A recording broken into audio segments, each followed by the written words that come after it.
Halo, assalamualaikum. Jumpa lagi sama IP yang masih setia ngebawain alur film Indian. Gimana kabarnya? Semoga kalian dalam keadaan sehat dan selalu bahagia ya. Kali ini IP mau ngebawain alur film yang berjudul Bima yang ngerilis di tahun 2024. Tanpa banyak basa-basi lagi, mari kita masuk ke intro.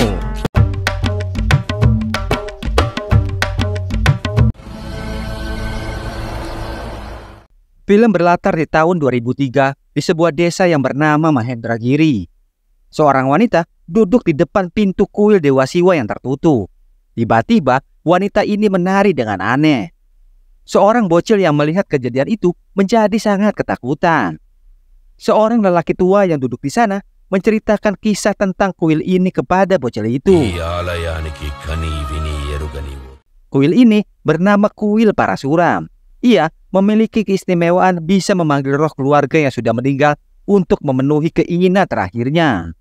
50 tahun yang lalu, seorang pria melakukan ritual pemanggilan roh ayahnya yang sudah meninggal karena dibunuh oleh seseorang. Tetapi, roh yang merasuki sang anak menghabisi pembunuh ayahnya. Polisi datang dan menangkap pria tersebut. Dan sejak saat itu, ritual pemanggilan roh dilarang di kuil tersebut. Kuil itu akhirnya ditutup untuk selama-lamanya. Desa Mahendragiri dikuasai oleh seorang gangster yang bernama Bapani. Ia sudah lama menjalankan bisnis penyelundupan dan kegiatan ilegal di daerah itu.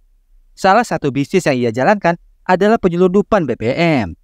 Beberapa penduduk desa mencoba melaporkan hal itu kepada seorang petugas polisi. Namun, ketika polisi itu pergi untuk menangkapnya, gak berapa lama Bapani dan anak buahnya datang sambil mengikat petugas itu di atas mobil dengan keadaan yang mengenaskan. Dengan takut, para penduduk desa itu meminta maaf kepadanya. Tetapi, tanpa ampun, Bapani menghabisi mereka semua. Anak Bapani yang bernama Raghav muncul dan menghabisi petugas itu. Scene berpindah 2 bulan kemudian ke sebuah tempat yang bernama Anantapur, di mana kita melihat seorang penjahat yang bernama Satis yang biasa menipu orang bersama kedua temannya.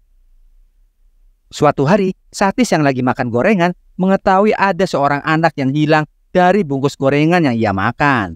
Walaupun mereka tahu anak itu telah ditemukan, mereka tetap mendatangi rumahnya untuk menipunya. Satis mengatakan kepada ayah anak yang hilang bahwa ia dan kedua temannya telah mencari anaknya tanpa makan selama 4 hari. Jadi, ayah tersebut harus membayar biaya untuk 4 hari itu. Walaupun anaknya sudah ditemukan, keluarganya seharusnya memuat berita ini di koran agar tidak ada orang lain yang terus mencarinya. Setelah menerima uang itu, akhirnya mereka pun pergi. Di keesokan harinya, Satis melihat berita di TV. Sebuah bus dari Mahendragiri ke Anantapur mengalami kecelakaan dan banyak orang yang kehilangan nyawanya. Untuk itu, menteri di sana memberikan santunan sebesar 200 juta kepada keluarga korban yang meninggal. Mengetahui hal itu, Satis bersama temannya segera pergi ke sana. Ia melihat ada 2 mayat yang keluarganya belum datang. Satis yang otak kriminalnya nggak ada obat, lalu menyebut salah satu mayat itu adalah sebagai saudaranya.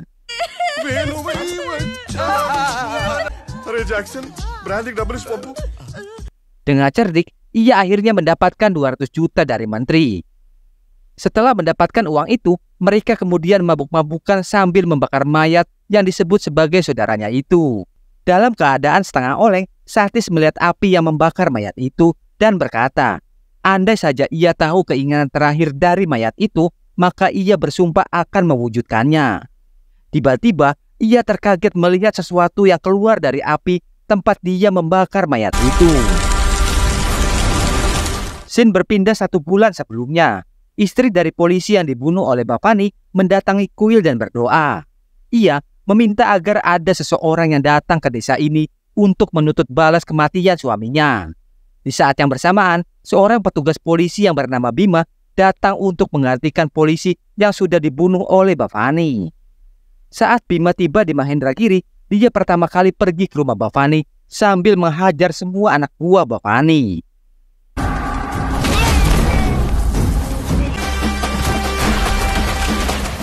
Bima mengatakan kepada Bapani bahwa dia tidak akan menangkapnya selama 1 bulan karena dia tidak ingin segera dipindahkan lagi. Namun, setelah 1 bulan berlalu, dia akan menangkap Bhavani dan memasukkannya ke dalam penjara.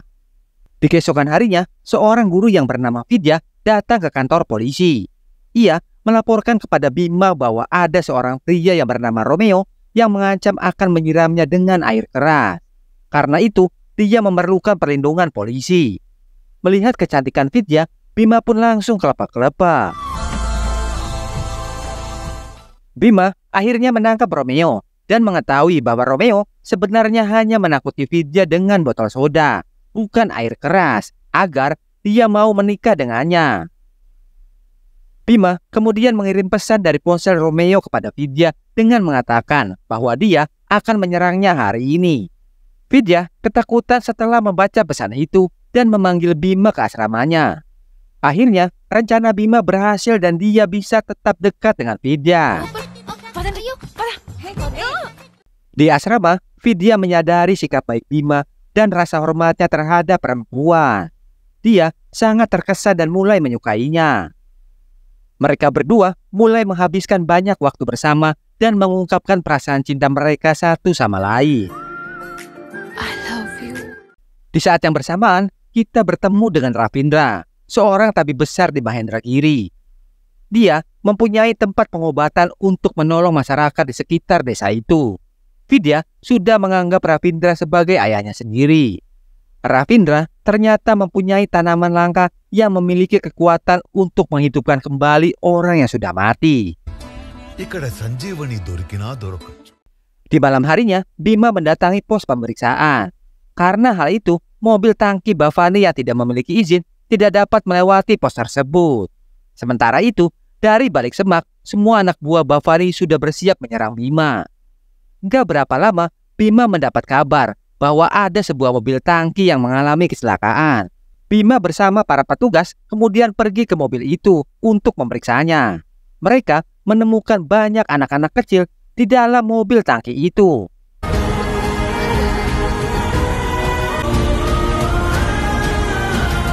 Dan ternyata mobil tangki itu adalah milik Bhavani. Dan anak-anak itu akan dijual kepada seseorang oleh Bhavani. Bhavani mengetahui bahwa Bima telah menangkap mobil tangkinya. Ia kemudian memerintahkan orang kepercayaannya yang bernama Tandava untuk menghabisi Bima.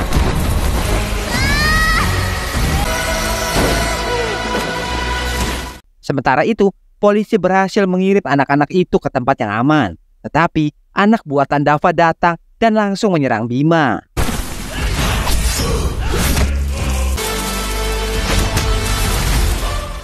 Anak buah Tandava satu persatu berhasil dihajar oleh Bima seorang diri.